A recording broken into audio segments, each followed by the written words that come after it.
Okay, people. So, you know what I mean? Listen, I was looking to check it out, right? But once it won, what whew, best film, right? It won best film, um, best supporting actor, and best adapted screenplay at the 94th Oscars. So, you know what I mean? It was even more a point to finally get round and check this out. You know what I mean? And that's what we've been doing the last few weeks, just catching up on shit, people. So, yeah, I gave CODA a look, right? So, CODA is written and directed by, how the fuck do you say this? Sean? No, I don't think it's Sean. Maybe I don't think it's Siobhan. Hmm. Sian? I don't know. Sian? Sian? I'm gonna say Sian. Yeah, Sian Heder. She wrote and directed the piece. Um, yeah, I didn't know this was a remake of a French piece, right? I believe it, La Famille Bélier. It came out in 2014, right? And that was written by Victoria Bedos, Stanislas Gary de Milberg, Eric Lategu, and Thomas Bidigin. So yeah, Hedda adapted that. Um, the film is produced now by Jerome Sedu and Patrick Wasberger, Philippe Roselette, and Fabrice Glanafermi. I think some of those produced the original as well. So it's executive produced by Sarah Bush Jacobson, um, Adavan Safai. It is associate produced by Stephanie Sileria, Valerie Garcia, Hester Hagit, dun, dun, dun.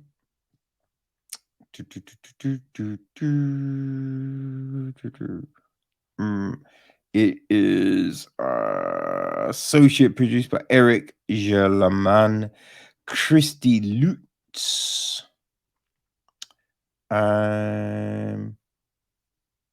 Yeah, there you go.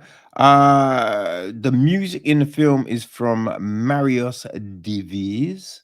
Its cinematography is Paula Hudabra. It's edited by Gerard Brisson. Casting was from Deborah Aquilia, Trisha Wood, and Lisa Zagoria. Production design is Diane Lederman. Art direction was Paul Richards and Jeremy Woolsey.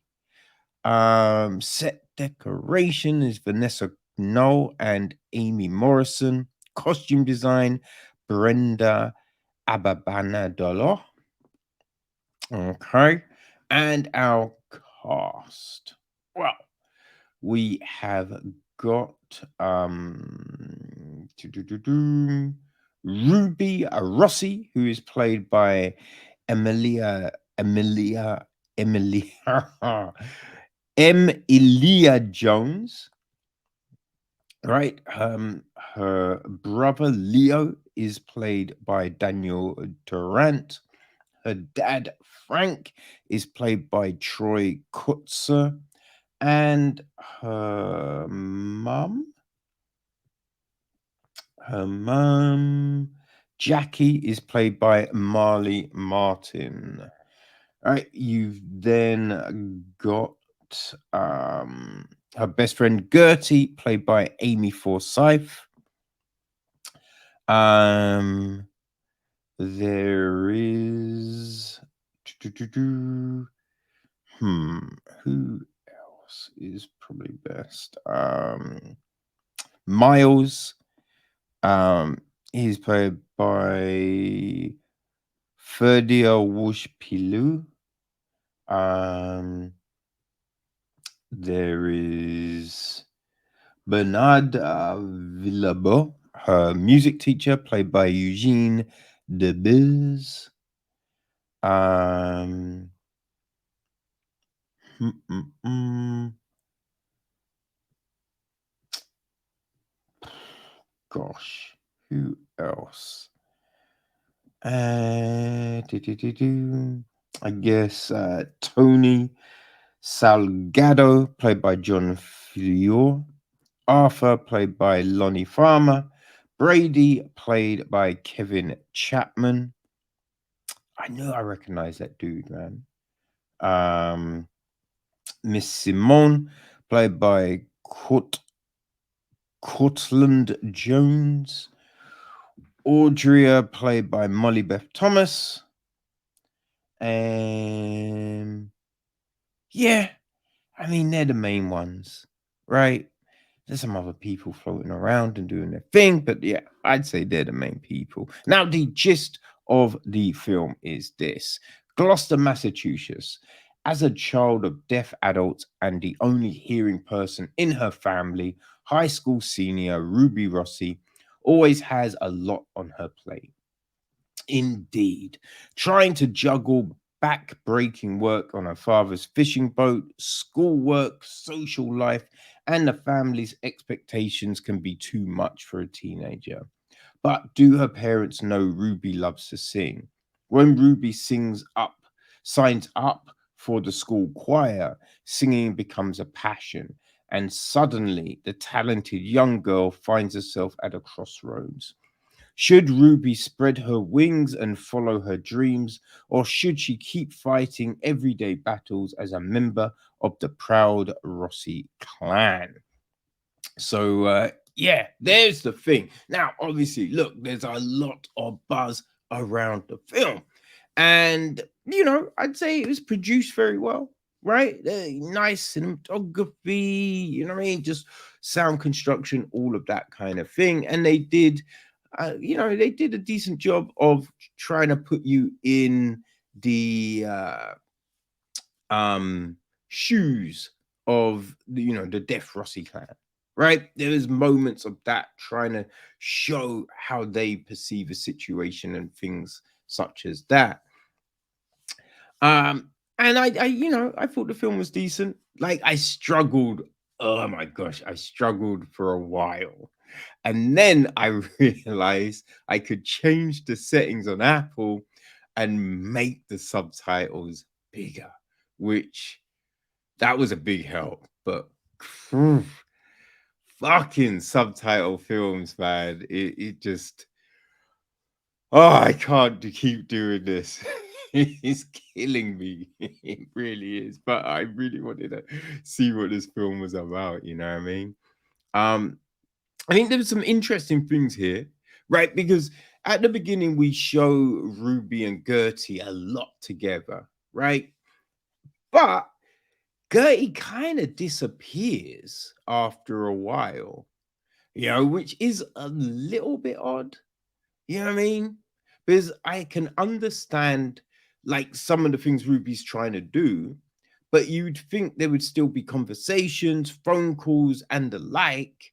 But man, there's like nothing. She just like boom, boom, boom, kind of disappears in the ether, and we only see her occasionally, right? Because of other situations that are happening. So there is that. Um, The other big thing is, right, we're told that Ruby loves to sing, you know, and we do get her singing on the boat, right? Because at the start of the film, we're shown her working on the boat with her brother and her dad, right? And she's singing on a boat and all of this. Um, but she only signs up to the singing class because of Miles. right? And I kind of feel if she loved singing, I mean, there would be more kind of like with her and Gertie and talking, being like, when they're discussing what classes to do, they'd be like, I really want to do singing, but I'm not quite sure. I'm a bit nervous about standing in front of people, blah, blah, blah. And then you could have Miles sign up and then that be the push to finally actually do it. Fine. But for someone that loves singing and not even have that as a consideration up until that point seemed a little bit odd. You know what I mean? A little bit odd. Uh the thing with the singing, right? Because like her and Miles are the focus kind of thing. I don't even know if they're the best singers in the group, though, right? Now, it's not to say they're bad singers. They're not bad singers. But yeah, some of those other voices you heard, you'd be like, why wouldn't they be asked to do the solo? You know what I mean? That was the kind of odd thing for me when I'm just trying to process it all and being like, yo, that voice is better. Like, how come, obviously it's all subjective. So, whatever, whatever. But yeah, I kind of was like, how come? You know what I mean? So there's that. And I think like a thing happens, right? This thing happens, and you're like, okay, right? That's a thing.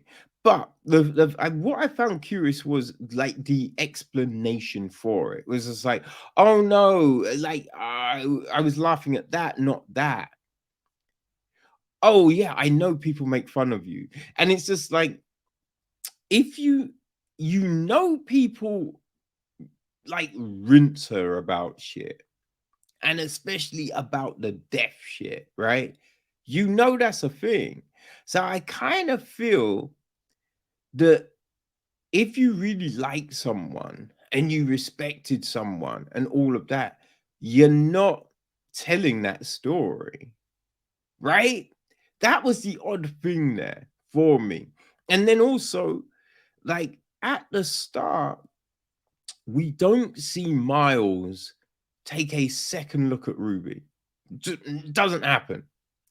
But then later in the film, things are said, and you're like, all right, if that's the case, right, there would be looks. You know what I mean? Now, I'm not saying that they had to have been like close buddies and talking and all of this kind of thing, but there would be some, in glances and shit, but there's nothing, right? So it's a bit like it comes off as a bit odd, right? You know what I mean? It'd be like nothing and then suddenly something, right? It's just shit don't work like that. You know what I mean? Or if it does, it's only like that for a specific reason. You know what I mean? And there ain't all the other shit. So if you're saying there's all the other shit, then there has to be the first things, right? There's got to be the footsteps, right? The little steps, the baby steps, people. There's a process to this shit. You know what I mean? Like if you've got feelings and all of this, yeah, it moves in a certain way if they're legit, you know? So that was a bit like, I'm like, yo, what? Don't really make sense. Don't make sense to me. Also, right, there's the whole thing with Gertie and the sign, you know what I mean? At the start, I don't say what it is, but I'm just like, yo, if you've been friends with Ruby all this time, come on now, are you telling me that she's never lied to you about a thing, right? Like it's just kind of like if you're asking a certain question when you know, right, that they're kind of weirded out by the thing, that the thing they tell you possibly ain't gonna be legit. And we got YouTube. You know what I mean? So I kind of feel if you want to know something, you could just easily go bum bum bum. Oh, okay. You know what I mean? So yeah, that was a bit like, really? Uh Now, one thing that I did find, I just like, it didn't make any sense because although Ruby goes out on the boat with her parents, right? I can't say, but like her dad and her brother, right? She goes out on a boat, helps them on the boat, all of that jazz. Boom. But are you saying she has never been ill, right? There's never been an occasion where she couldn't go out, right? That's a bit like, there has to have been some, right? Which then would mean surely there's a contingency, right? There's things put in place, you know what I mean, to let people know of a thing, right? Whether it's just you've got, you know what I mean, because it's like they've been fishing this for ages. So you think everyone in the place, like everyone in the place knows they're deaf. So if it was just like there was a flag they had, you know what I mean? Just a colored flag, or a thing on the side of the boat that just, you know what I mean, would indicate, right? So a coast guard would know, like people would know.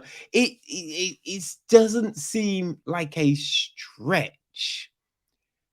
You know what I mean? So I'm kind of a little miffed that nothing like that was in place. Now, you could have people go, "Oh, I didn't realize that was what that was because, we're not from this community, so we can't like that." Boom, that's logical. But to have nothing, right? And then we have the moment where Leo goes for a drink and everyone is like acting like he can hear, which again doesn't make any sense, right?